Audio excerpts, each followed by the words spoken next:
So our family of 9 is about to head out on a 2-week road trip with 6 days of driving. And we know from experience that the absolute best way to keep our family happy, healthy, and to trim down our budget is to stay away from prepackaged food and out of restaurants. But this can be tricky when you're not in the familiar surroundings of your kitchen.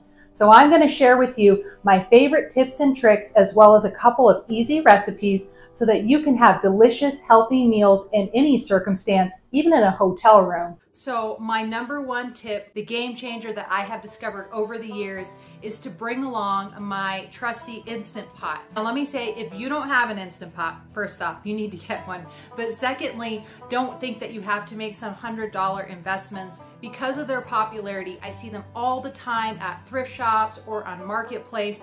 My present Instant Pot I got for $15 at a thrift store. I do have a couple of options if you can't bring along an Instant Pot for some reason, but we'll get to those later.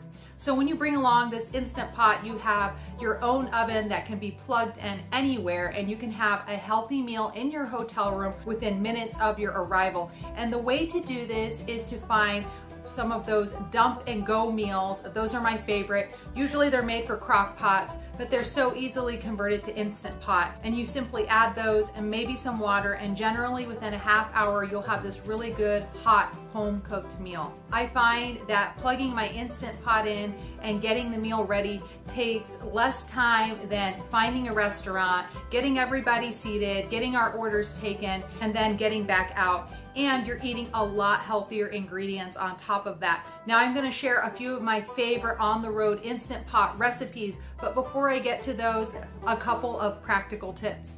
Firstly, make sure to bring along something to clean your Instant Pot. My favorite way to do this is to bring along like a spatula or a metal serving spoon, as well as one of those metal wire scrubbies. I bring along the metal ones because the sponges can get kind of nasty, especially if they retain water and get stuff on all your other luggage. And I also bring along a small thing of Dawn dish soap. That way I can scrape the bottom of the Instant Pot with the spatula, get out any bigger bits, and avoid the risk of clogging up the hotel drains. And then I take that metal scrubby and go to the hotel sink or the bathtub and get out the smaller bits. Another practical tip, make sure that you really think about portion sizes. You could certainly make enough to have lunch for the next day. Just make sure you bring along Ziploc baggies and an ice chest to carry that in. But if you want enough for just one dinner, measure it out carefully. I absolutely hate throwing food away. One of our favorite kind of dump and go recipes on the road is Spanish rice. It's so easy. You literally get some rice, add your spices, and you can grab a thing of frozen chicken. Or you could pre-cook the chicken and put it in your ice chest, or you could pick up some chicken along the way. Who doesn't need to make a Walmart stop for the things they've forgotten on their trip? Add this to your Instant Pot along with some water, and within a half hour, you have this warm meal. We like to add some fresh avocado for some added fat. You could put in some cheese, beans for extra protein.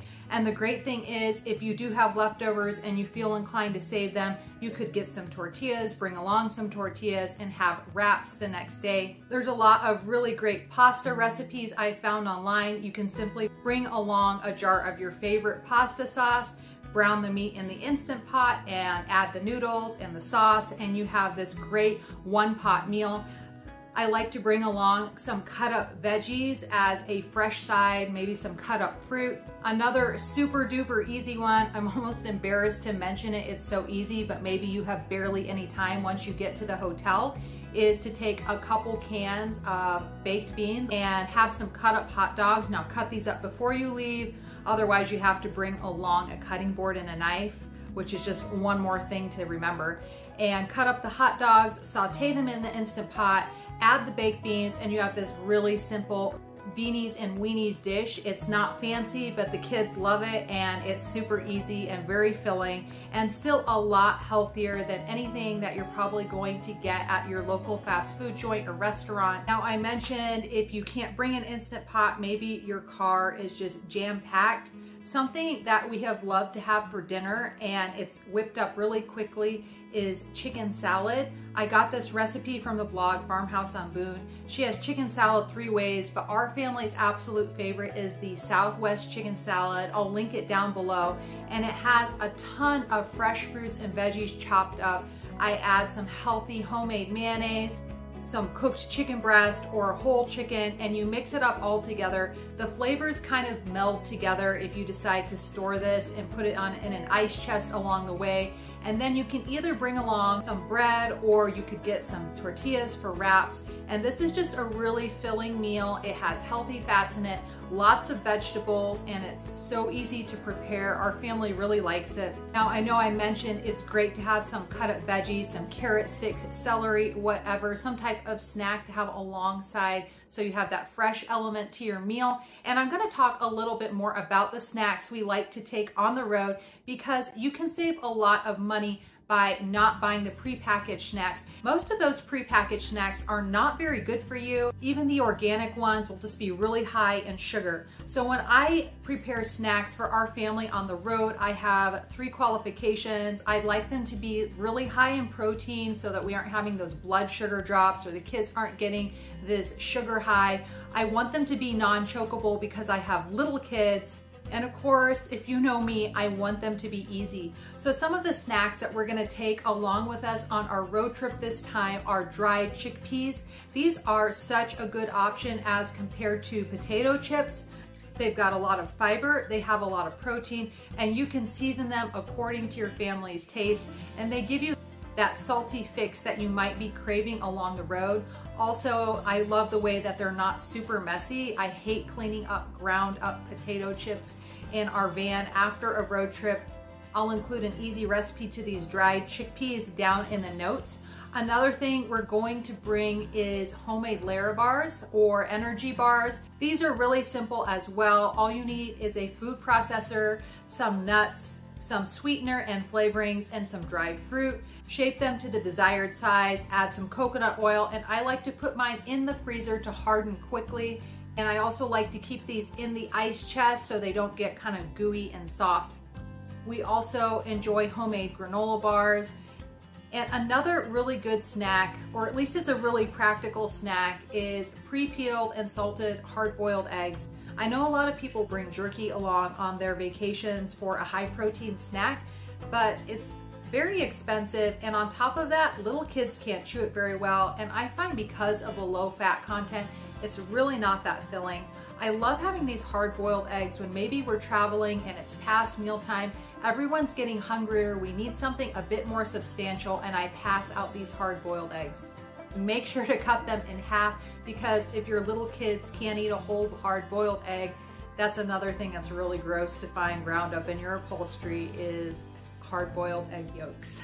I also enjoy having these in the morning in the hotel room.